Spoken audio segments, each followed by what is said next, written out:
L'hémorragie de la délivrance et comment l'éviter.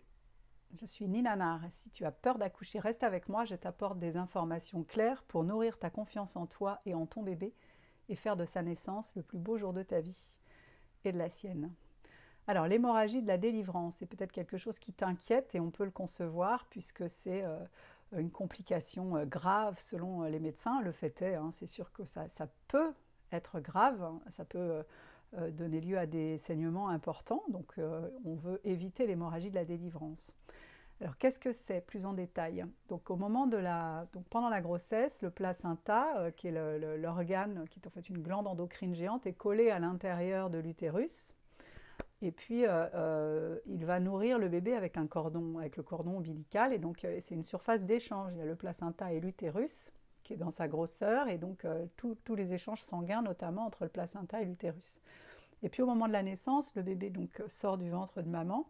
Il y a la phase ensuite de la délivrance qui est super importante et qui fait partie de l'accouchement. À l'accouchement, il y a trois phases, la dilatation du col, l'expulsion du bébé et la délivrance du placenta. Tant que le placenta n'est pas délivré, l'accouchement n'est pas terminé. Donc il ne faut pas perturber le déroulement de l'accouchement pour permettre cette délivrance. Donc ce qu'on souhaite, une fois que le bébé est né, c'est que l'utérus se contracte à nouveau pour décoller le placenta, l'évacuer et que l'utérus se resserre. Parce que si le placenta est décollé et reste dans sa grosseur, cette surface est hémorragique et c'est ce qui va faire que la maman va perdre beaucoup de sang. Pour que l'utérus se resserre, il faut qu'il n'y ait plus rien dans l'utérus. S'il n'y a plus rien, il va se refermer naturellement. Ça fait partie du processus. Si le placenta est décollé qu'un petit peu, ça saigne. Et puis, tant qu'il est là, l'utérus ne se resserre pas.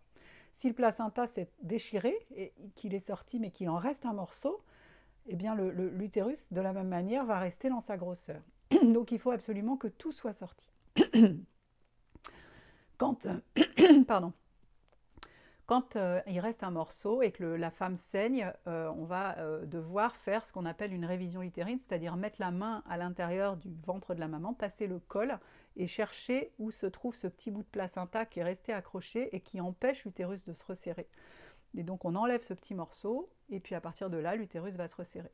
En maternité, il est dit qu'une femme sur 10 présente une hémorragie grave de la délivrance, et que donc c'est une complication qui est imprévisible, et qu'il faut absolument qu'elle soit dans un environnement médical pour pouvoir faire cette révision utérine, injecter de l'ocytocine, donc des antibiotiques aussi à l'occasion. Enfin bon, ça devient une prise en charge qui est un peu lourde. Et en prévention, on injecte une dose de Synto, donc c'est ce qu'on appelle la délivrance dirigée. Au moment de la sortie de l'épaule du bébé, du dégagement de l'épaule, on injecte une dose d'ocytocine de synthèse pour augmenter la contraction de l'utérus et permettre la délivrance du placenta, parce qu'on a peur de cette hémorragie. Donc maintenant qu'on a vu ce qui pouvait mal se passer et ce qu'on fait en maternité, je vais t'expliquer comment ça se passe quand on respecte la physiologie. Voilà, comme le dit Michel Audin dans mon documentaire Faut pas pousser, l'hémorragie de la délivrance, l'essentiel c'est de savoir l'éviter. Et donc un accouchement physiologique, c'est pas seulement un accouchement sans péridurale, c'est un accouchement dans lequel on va respecter pleinement les besoins de base de la femme en travail. Et donc la femme en travail, la femme qui accouche, elle a besoin de se sentir en sécurité, de se sentir dans l'intimité, de ne pas se sentir observée, d'avoir bien chaud, d'être dans l'obscurité. L'obscurité facilite l'accouchement. Et puis, donc ça va permettre aux contractions d'être efficaces, et puis au bébé de progresser tranquillement et de vivre une naissance qui ne soit pas traumatique, si tout se passe, d'être aussi vertical et surtout libre de ses mouvements. Voilà, tout ça fait qu'un accouchement se passe bien. Si on ne dérange pas la maman, l'accouchement se passe bien. Et au moment de la sortie du bébé, si on respecte la physiologie, le principe c'est que la maman attrape son bébé, qu'elle plonge son regard dans le sien. Le bébé, sa survie dépend du fait qu'on l'aime. Et donc il va chercher à accrocher un regard, donc dans l'idéal celui de sa maman, parce que cette première rencontre, ce croisement des regards est essentiel pour permettre la délivrance du placenta. Parce que quand maman va croiser les yeux de son bébé, il va lui accrocher le regard. Le regard d'un nouveau-né, c'est quelque chose de complètement fascinant. Et alors ça génère un shoot d'ocytocine pour la maman parce qu'elle tombe en amour de son bébé. Celles qui ont vécu un accouchement sans péridurale et physiologique peuvent en témoigner peut-être ici. C'est vraiment un moment incroyable. Je l'ai vécu 3 fois et c'est presque ma motivation à faire tout mon travail actuellement, c'est de vous permettre de vivre ce moment-là, de la rencontre avec ce bébé. C'est magnifique. Et donc ce shoot d'ocytocine va permettre à l'utérus de se contracter. puisque c'est l'ocytocine qui génère les contractions, de décoller le placenta, d'expulser le placenta et de se rétracter et donc de ne pas saigner. Ça, c'est le déroulement physiologique. On est d'accord qu'on parle là d'un accouchement physiologique sur toute la ligne. Qu'est-ce qui se passe en maternité? Pourquoi est-ce qu'on a peur que les femmes saignent et pourquoi effectivement il y a beaucoup d'hémorragie de la délivrance?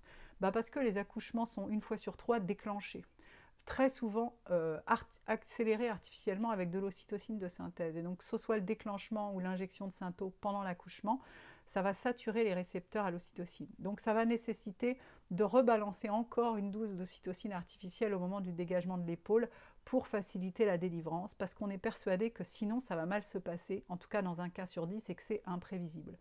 Ce qu'on ignore en maternité, parce que les professionnels ne sont pas formés à ça, c'est que pour que ça se passe bien, il ne faut pas interférer et qu'il ne faut surtout pas séparer la maman de son bébé. Il faut lui permettre cette rencontre.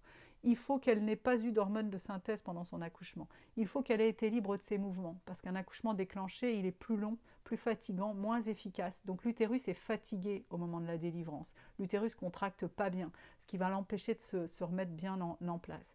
Et donc toutes ces choses qui interfèrent, que ce soit la fatigue de l'utérus à cause des hormones de synthèse, à cause de la position de la maman qui ne facilite pas et qui fait que l'accouchement est plus long, la fatigue du bébé qui fait qu'il va peut-être avoir du mal à accrocher le regard et puis à se mettre à téter. On peut se mettre au sein, pas toujours, parce que le cordon ne permet pas toujours de mettre bébé au sein, mais au moins en peau à peau, et de sentir ce contact et d'avoir un bébé en pleine forme, et surtout qu'on ne dérange pas cette rencontre, c'est ce qui va permettre la délivrance.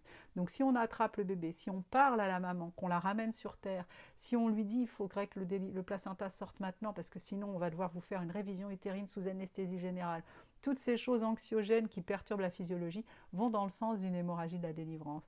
Donc moi je suis là pour te dire, va à fond dans ton projet d'accouchement physiologique. Si tout est respecté dans la physiologie, tu ne feras pas d'hémorragie de la délivrance. Voilà. Donc mon souhait à moi, c'est de vous transmettre cette envie et de vous permettre d'aller au bout. J'ai pour ma part mis au monde mes 3 garçons à la maison. C'était des moments fabuleux. Et mon métier initialement, c'est de faire des films. Depuis ma première grossesse en 2010, j'ai à cœur de réaliser un documentaire sur la naissance physiologique qui s'appelle Faut pas pousser. Ce film existe depuis presque 3 ans. Si tu ne l'as pas vu, je t'invite à le voir. Ça te permettra de comprendre beaucoup de choses, notamment cette histoire d'hémorragie de la délivrance qui est bien expliquée dans Faut pas pousser. J'y tenais beaucoup. Et puis, tu peux aussi cliquer sur le lien en haut de la page pour t'abonner à ma newsletter, pour apprendre plein de choses et nourrir ta confiance en toi et aller au bout de ce voyage de la naissance physio, parce que c'est une chance merveilleuse que tu t'offres à toi et à ton bébé, de confiance, de rencontre, de bon démarrage dans ta vie de maman. C'est quelque chose de formidable. Donc moi, j'œuvre chaque jour à produire des contenus pour ça.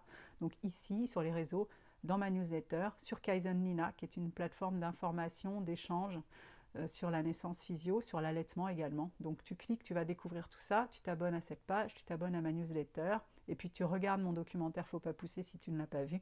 Tu trouveras le lien en cliquant en haut de cette page, tu trouveras le chemin vers Faut pas pousser. Voilà, je te souhaite le meilleur dans cette grossesse, dans ton accouchement et dans ton allaitement, et dans tout ce qui suit dans ta vie de maman. À très vite, c'était Nina.